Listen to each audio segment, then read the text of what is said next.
Qu'est-ce que le rongement des ongles dit de votre personnalité? Cette habitude nerveuse est en relation directe avec les émotions. De nombreuses personnes adoptent ce comportement durant toute leur vie, alors que pour d'autres, c'est une attitude qui survient durant les périodes de stress et d'anxiété. La persistance d'une mauvaise habitude, de nombreuses personnes ont un sérieux déséquilibre émotionnel et ne peuvent effectuer aucune activité sans avoir sans cesse leurs doigts dans la bouche. On appelle ce phénomène l'onychophagie. Cela va bien plus loin qu'un simple problème esthétique, car des gestes simples comme serrer la main, deviennent source de complexes. 50% de la population, dont une majeure partie de femmes, souffrent de ce problème. Il naît entre 10 et 18 ans, et peut durer toute l'existence.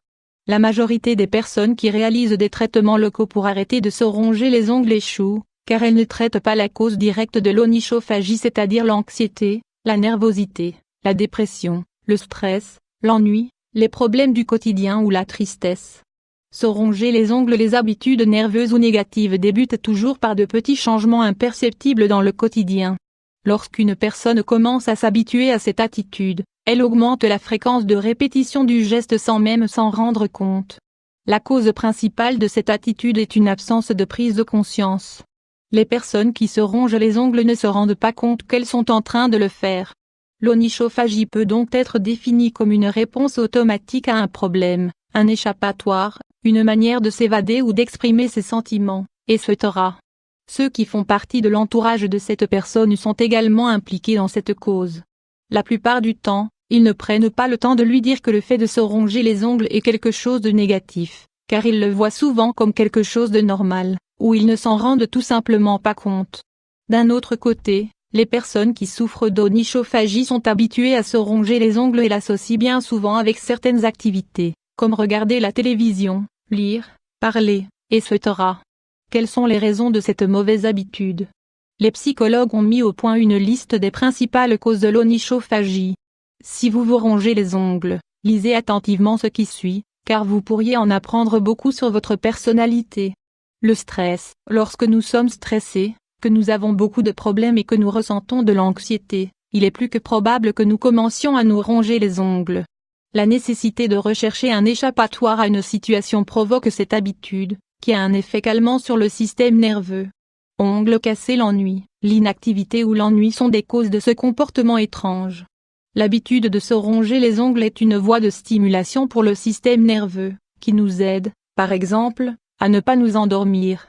Le perfectionnisme. Les personnes qui se rongent les ongles peuvent passer des heures à regarder leurs mains et à faire en sorte qu'il n'y ait pas la moindre irrégularité sur leurs doigts.